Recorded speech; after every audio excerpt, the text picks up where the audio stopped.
Are you planning your trip to Japan? Do you want to make your trip to Japan easier with a smartphone? Then watch this video. I will share essential apps for communication, transportation, food, and more as an experienced traveler to Japan that I personally use. This video is not sponsored, so there's not going to be any awkward integration to any of these apps. This is all my personal opinion. Hi, I'm Tori. I've been traveling to Japan since 2015. I used to live and work in there. I make videos about it, so I can confidently say that it became so much easier to travel there with the help of modern apps and websites. Let's start from the transportation. The first thing you need to do when you're in Japan is to get yourself an IC card. This is an example of a physical one. What can you do with an IC card?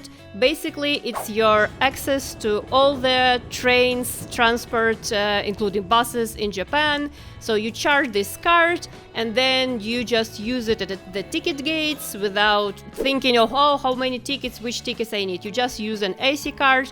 And if you own an iPhone, you don't even need to download any apps or anything like that. You can just add this card to your Apple Wallet. I will show on the screen how to do it. You can either add Passmo, the one I use, or add Suica, and then just charge it from your bank card.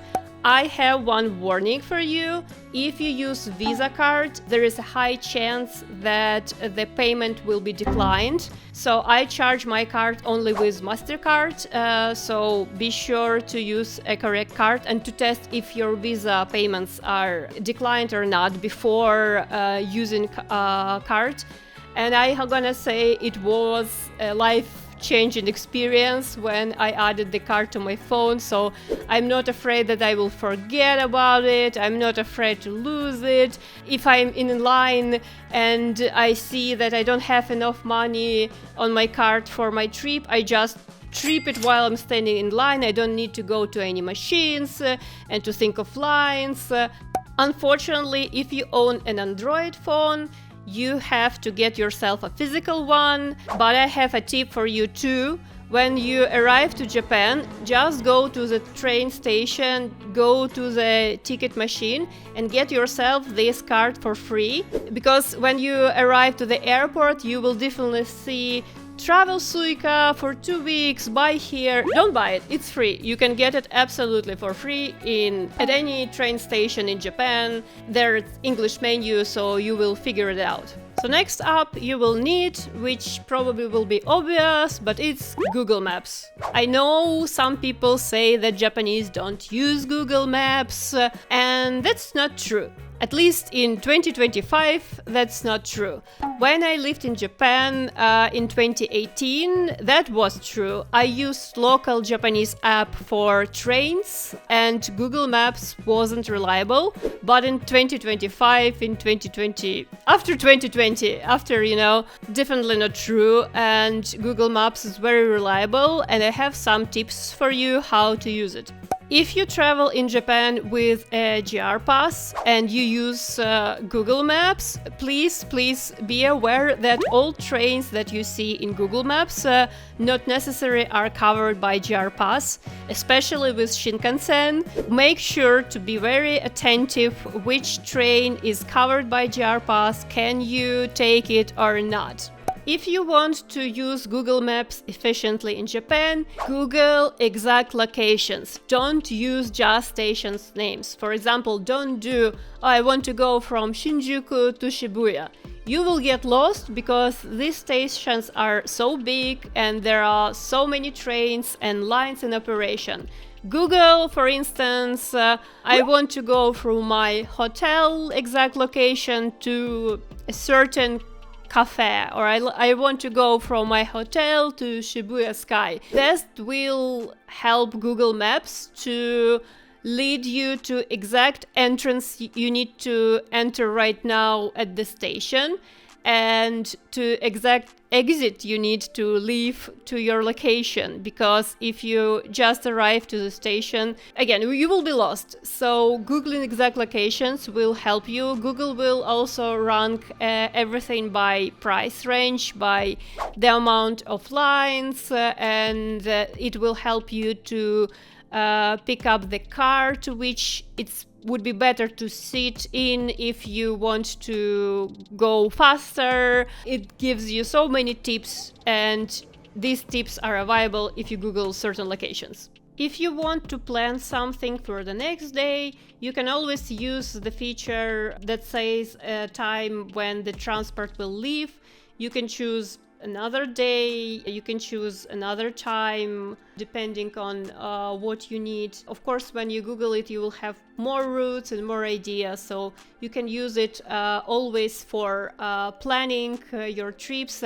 I usually like to do this at the end of the day. I'm lying on my bed and I'm thinking of the next day itinerary, and I Google what's the most optimal route from it with this Google Maps feature. If you don't want to use Google Maps, maybe you're trying to de-Googlify yourself like PewDiePie, I don't know, you can use Japan Travel Navitime app. It's an official app. When I lived in Japan, I used Japanese Navitime. So it's still pretty accurate, it's still very helpful, and you can use it if you need an alternative. For taxi rides, you can use Uber or Japanese app called Go Taxi.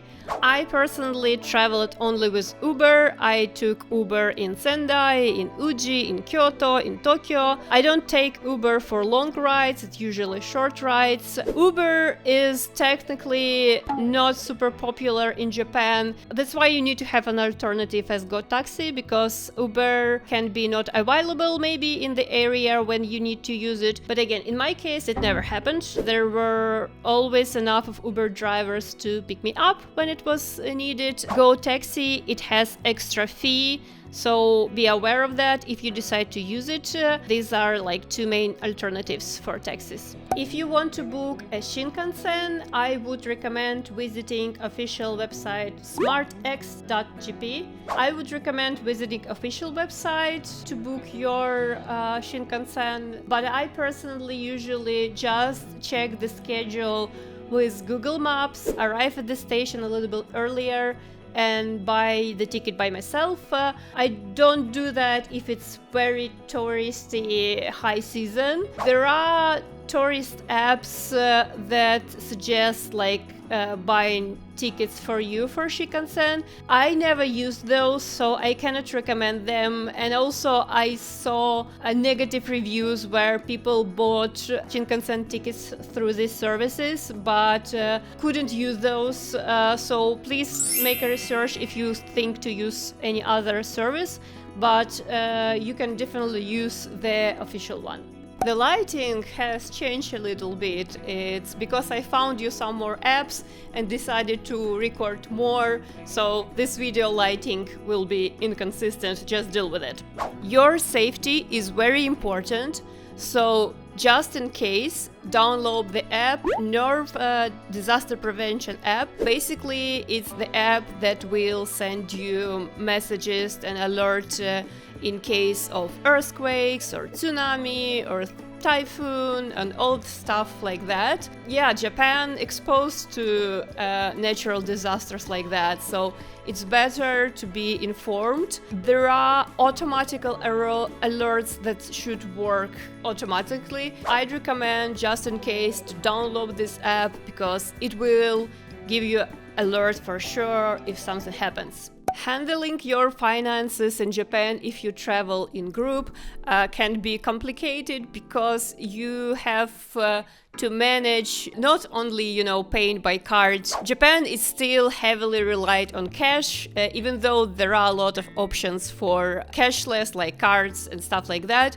But you probably will have some money on your IC card, you will have cash, you will have your credit card. If you travel in a group with many people, it sometimes can be hard to follow all your spending. So I would recommend to use the app called Splitwise. I used it last time when I traveled in a group of people from 5 people. It was very cool that you add there and it splits it depending on who paid, and like you can take a picture of your bill and stuff like that, and to keep it in all place. Of course you can do it with spreadsheets and stuff like that. The app, and it was convenient for me, so that's why I can recommend it, like not only to traveling to Japan in a group but anywhere. So this is just something that I used and it was useful. There is a con in Splitwise. You need to add everyone to this app if you want to manage it efficiently. So you need, if you travel in a group, you need to ask everyone to download the app. Again, I traveled in a group of 5 people and everyone downloaded app, and whenever we were sharing the bill and stuff like that, any of us was able to add their spending and the app was calculating stuff. But I can see that some people will be, oh, I don't want to download this app, so it's totally fine. But so again, it's up to you. The free version definitely has some kind of limits. Check them out if it fits for your needs. I'm not sure that I would recommend using paid version, but again, it all depends on you. It has free version has limits, and you need to make everyone in your group to download it to use it efficiently. For communication, guys, just use Google Maps. I know it's also not super original advice, but I will show you in the example of this hair mask, by the way, like, hey, nothing sponsored, great Japanese hair mask. I will show you how it translates everything. Like, it has a feature when you turn on your camera and you don't even need to take a picture, it automatically translates everything in front of it, and it's so convenient right now. Like, I wish it was like that again 10 years ago. It will help you to read if you don't understand something. For instance, I had a video about how to be a good tourist in Japan, and I told about the word kinshi, and if you don't know what exactly is which means prohibited, and if you don't know what exactly is prohibited, you can just use Google Translate and it will show you. So far it's the best app for communication, honestly. Let's talk about food. And if you're going to ask, oh, Tori, are you going to recommend us Google reviews on Google Maps? The answer to this question is going to be yes and. I mean, I will recommend Google reviews with some commentary, and also I will recommend something else, so keep watching to know what. The main thing you need to know about them: they are reliable, but Japanese people rank food differently than foreigners. While we prefer to rank positive experience from 4 and higher, their starting point for positive experience is from 3. So if you see a place in Google reviews ranked 4.9 of positive reviews, it's probably something popular among foreigners. And if you see something with 3.9, it's probably something popular with locals. And it's still a good place. So don't be scared that average number will be lower. It doesn't mean that the place is bad. You can also automatically translate reviews and to see if there's something like a deal breaker for you. So this is with Google reviews. If you want to do a research from locals' perspective about food in Japan, you need to visit a website, Tabelog. It has an app, but it's in Japanese. I think it would be better if you just visit a website. Everything I told about ranking before applies to Tabelog, but it's going to be even more harsher from our perspective there, because this database, it's ranked mostly by Japanese people. There are almost no foreigners who leave their reviews there, so probably ranks going to be even lower. But again, it doesn't mean that the food is bad. It makes sense. So definitely check out Tabelog for more local food recommendations. If you're vegetarian or vegan, there is a website called vegmap.org. You can visit there, and it has locations around Japan to let you know where it's vegan friendly, vegetarian friendly. They also have a definition what they call vegan on their website, so in case you're not get confused, because sometimes like some people say vegan it's when you have honey, sometimes it's not. They have like a clear definition, and this map will be helpful for vegans, vegetarians, and so on. This one is for anime fans. If you're going to Japan and you want to experience a lot of different anime related events like collab cafes, concerts, exhibitions and stuff like that, you'll need to download the app called Twitter. It has a different name right now that I will never use. You will need to create an account and follow all your favorite series accounts, Japanese official accounts, if you want to experience events connected to them. They do announcements there. It's very popular, like Twitter is super popular in Japan, and you'll have to just accept it. It's still very popular there, and if you want to make a reservation, they will make announcements where you can do it. And also, while you're in Japan, and if you follow your favorite accounts, you can change your plans and go to events that are there right now. For example, when I was in Japan last year, the official Windbreaker account showed an announcement that they are making a Sakura Haruka wall in Ikebukuro made of stickers, or there was a Christmas tree with plushes that also was like announced in official accounts, but also was kind of viral in Japanese accounts. And I was able to go there because I follow those accounts. You don't necessarily need to be active, as an account on Twitter, but you can follow all these things and get news firsthand. There's automatic translations in case if you don't understand what the announcement is saying. If you're an anime fan and you want to experience anime things, definitely download Twitter. One more recommendation for anime fans: go to the website kbooks.co.jp. You will have addresses for a chain of second-hand anime merch stores around Tokyo, Osaka, and Nagoya. K-Book stores, it's not a bookstore chain, it's merch, second-hand merch, not only anime merch, and I like their stores because they are divided by topics. So if you are real K-pop idol fans, it's a separate store.